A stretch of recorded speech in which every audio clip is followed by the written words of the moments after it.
every day in my life.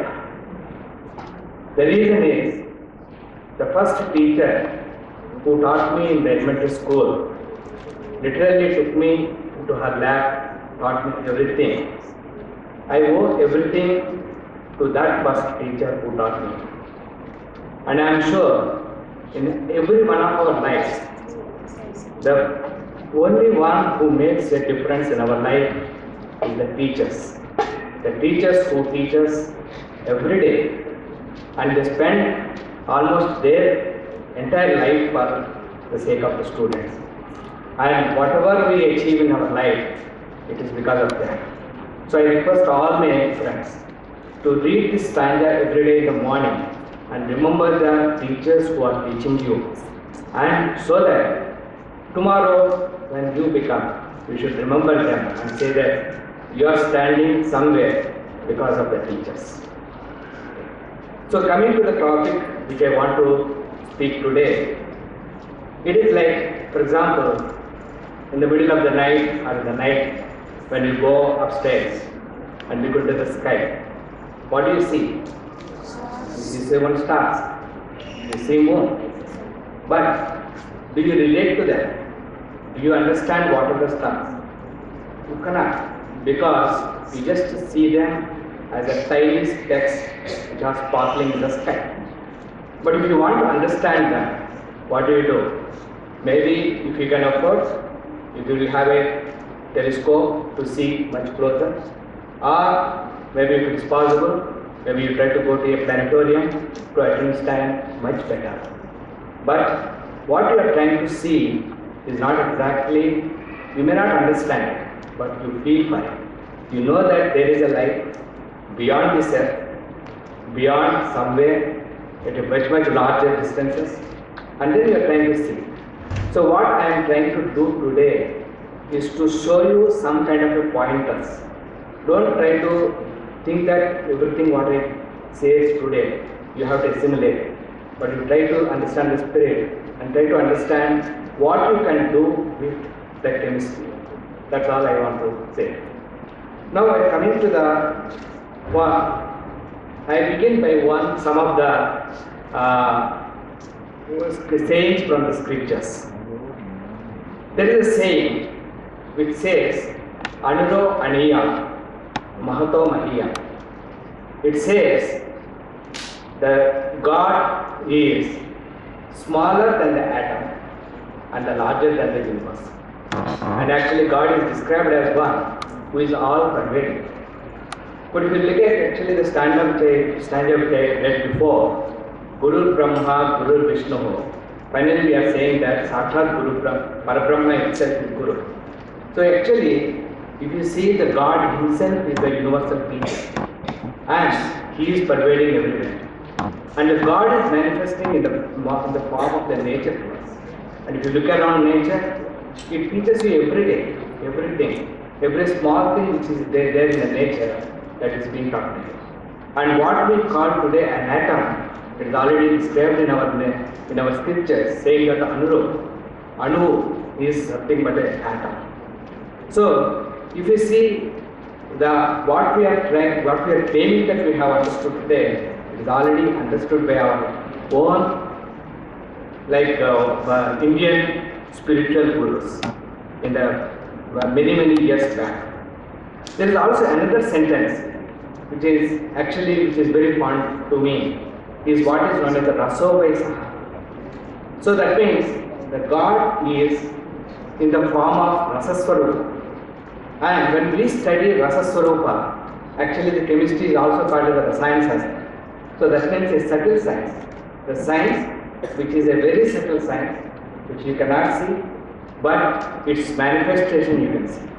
That is what is known as science Shastra. And now there may be some other interpretations for these two sentences. Maybe some people say Rasovaisa means God is sweetness or God is blissness. But if you really look at it from a different angle, God is in the form of a settled form. It is in everything around us. So what if we try to understand chemistry? Chemistry is only a term which we are giving for understanding the nature around us, but through our own limited eyes. Now, with these two small introduction, let me go back to a very simple thing which all of us can relate. All of you must have studied physics. Can you name a scientist who has actually revolutionized physics?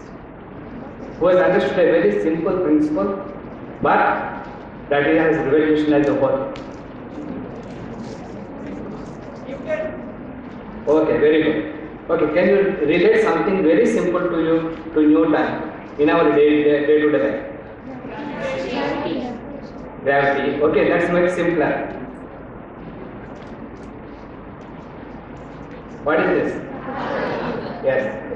So the moment you see apple, we are saying that Newton has discovered gravitational force because apple has fallen when he is sitting under the tree. Now, what I would like to begin today is the same apple I would like to take and try to make you understand what is chemistry. Okay, there is a scientist, a Greek philosopher called Democritus. What he has done, he has taken an apple and he tried to slice it. He has sliced into 2, he sliced into 4, he sliced into 8, he sliced into much more smaller. Then he started thinking, can I go on slicing in such a way that I cannot do any more cutting? That means something undivisible can I make it.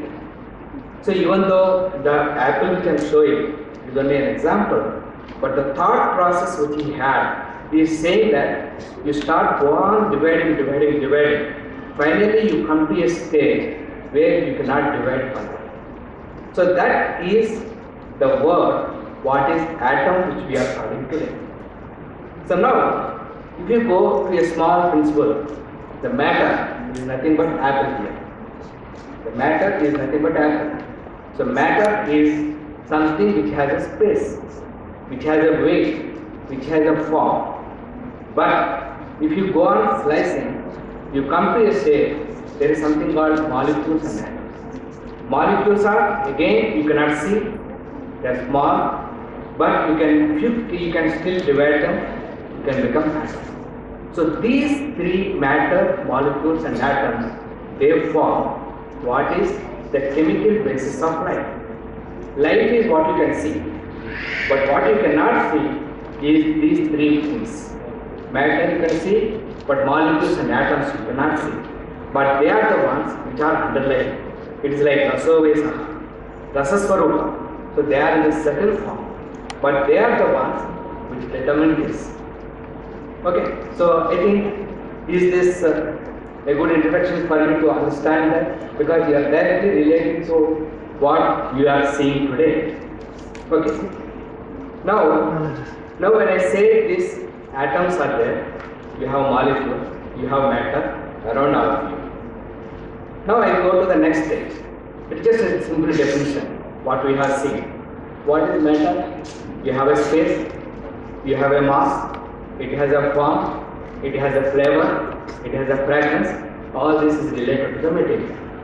And the material and matter are derived from the same Greek Latin words.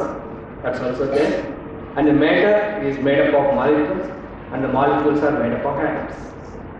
That is up to the point it is clear. Now, in our normal chemistry definition, what is an atom? So that is a small and divisible one. So this comes from the Greek word, that meaning that it is uncuttable. That means you cannot divide it further. And as I have told earlier, it is like a Democritus who has coined this word. And even though he has said that you cannot divide it, but there are subatomic particles. So that means the atom still has something smaller or something which you can still divide. So that is why you have lot of atomic energy today, for which you are getting a lot of electricity and all other good things which can happen. But the ones which are given here are the protons. I think all of you must be familiar with that. At least you should have got the definitions of those protons. And protons have which charge? Positive charge. Very good. And then along with protons you have a neutrons. Neutrons are uncharged. So the word itself shows that they are neutral. And these protons and neutrons, they are the ones which are making the mass. So that means they are the ones which are causing the atomic weight. And around this, there are something which do not add weight, but they make a lot of difference to the atom. That is known as electrons. Electrons are negatively charged. So these electrons, they keep revolving around the nucleus which is containing the protons and the neutrons, and the electrons are just revolving around them. Now this is a simple definition of atom. And atom is described by the protons and neutrons. So protons, the number of protons in an atom, they determine the number. That is known as atomic number. And then atomic weight is, you add the weight of neutron, it becomes an atomic weight. So these two are the characteristic of each one.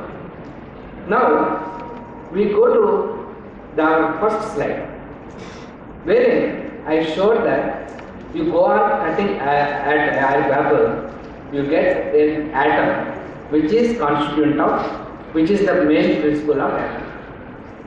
For example, if you take banana and if you go on cutting banana, you also get an atom which is the main principle of banana. You take orange, you go on cutting, again you get an atom of orange. But if we see what is the principle of atom, is atom which is coming from apple, from a banana or from orange, are they same or are they different? Can anyone say that? Say. They are different. They are different. Very good. The reason is, if you say, so this is where the certain principles come. You have an atom, you are deriving from apple. You have an atom, you are deriving from banana. You have an atom, you are deriving from orange.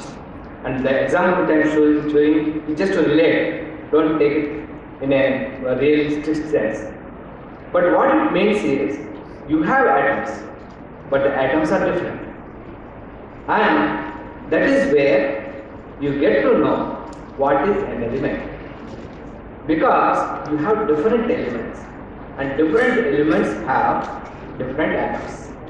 That is what is the principle. So that means, basically, when you have, for example, when I say an element, it is an element that cannot be decomposed into simpler substances by normal chemical reactions.